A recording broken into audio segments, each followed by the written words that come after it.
Comment réaliser une étude des résultats graphiques sur le logiciel Cassia SolidWorks?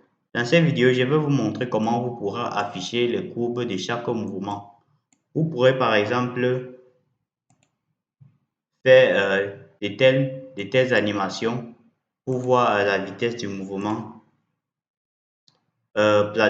déposer des vecteurs lors de l'animation et faire plein d'autres choses. Ici, on va devoir manipuler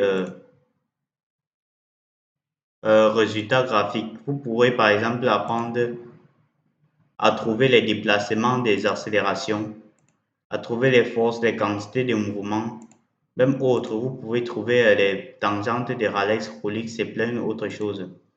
Ici, je veux mettre le lien du tutoriel, le lien de ce tutoriel pour trouver, pour construire cette pièce sur SolidWorks.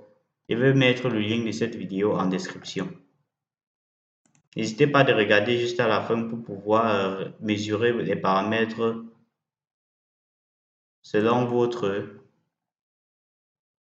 volonté. Pour cela, on doit d'abord devoir activer l'analyse de mouvement. Donc, analyse de mouvement.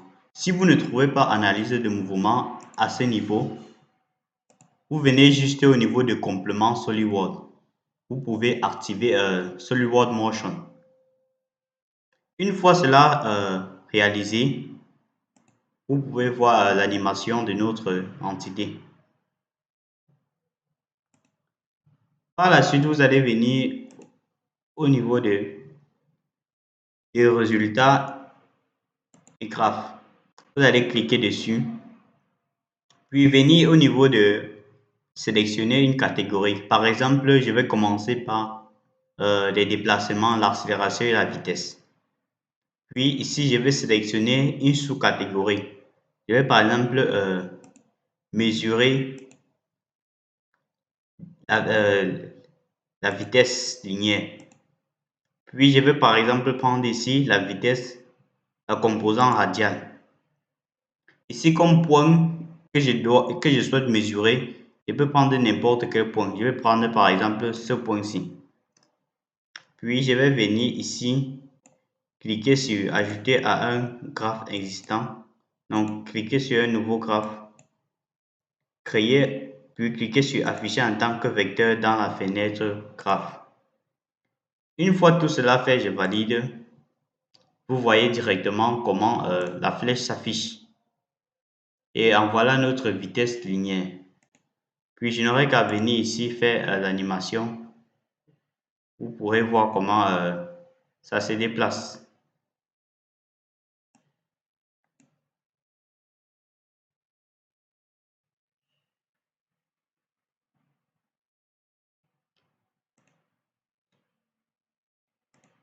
Par la suite, on va essayer de mesurer une autre grandeur. Pour cela, on doit devoir annuler cette opération.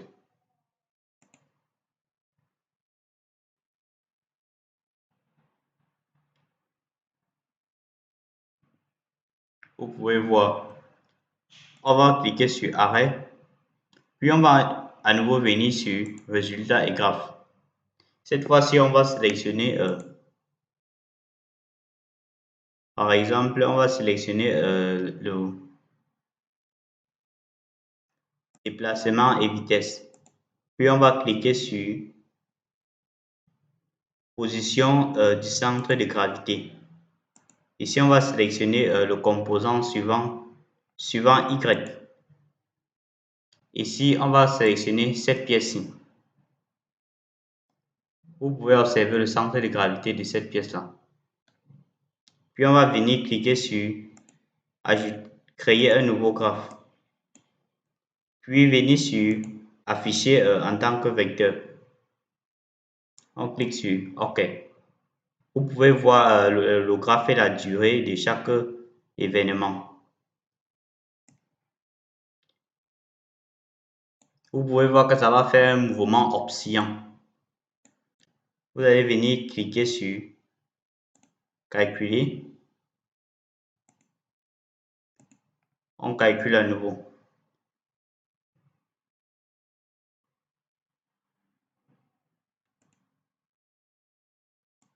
Et en voici la courbe du graphe de la position du centre de gravité. On va à nouveau essayer une autre mesure. Pour cela, on vient à nouveau sur graphe. Cette fois-ci, on va essayer de mesurer la force. Par exemple, on va mesurer la force qui s'applique là. On clique sur force. Ici, on va par exemple prendre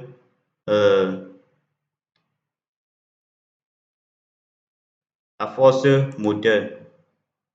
Ici, on va prendre comme composant suivant Y. Ici, on va sélectionner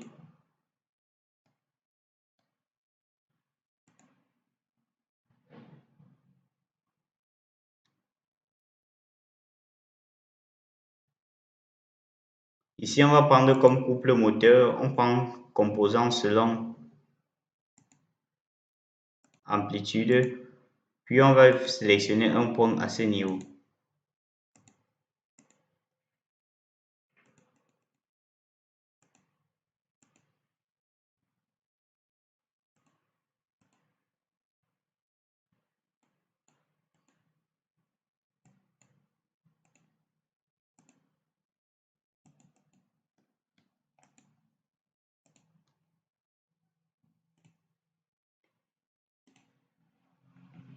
Par la suite, on va venir à nouveau sur le résultat graphique. On va cliquer sur catégorie, par exemple quantité de mouvement et de puissance. Puis on va sélectionner quantité de mouvement de translation. Ici, comme composant, on va prendre composant suivant Y. Et comme pièce, on prend par exemple ce piston-ci. On clique sur créer, puis on clique sur afficher. On clique ici sur OK. Vous pouvez voir la courbe de la quantité de mouvement. Vous pouvez cliquer ici sur calculer. Et vous observez la courbe à l'identique. Donc, vous n'aurez qu'à faire plusieurs manipulations selon votre bon plaisir. Vous avez déplacement, force, quantité de mouvement et autres. Vous pouvez avoir plusieurs trucs, les paramètres de votre caisse, les masses apparentes, les inerties apparentes, les tangentes et plusieurs autres choses. Donc, c'est selon votre étude.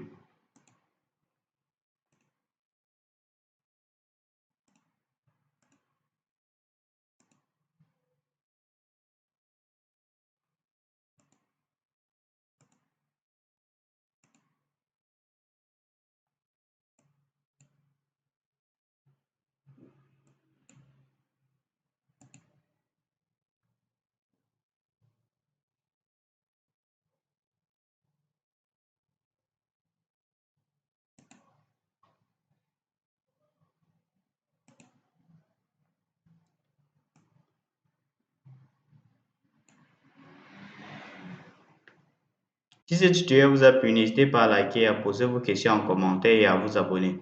On se retrouve dans un prochain tutoriel. Je vous remercie pour le visionnage.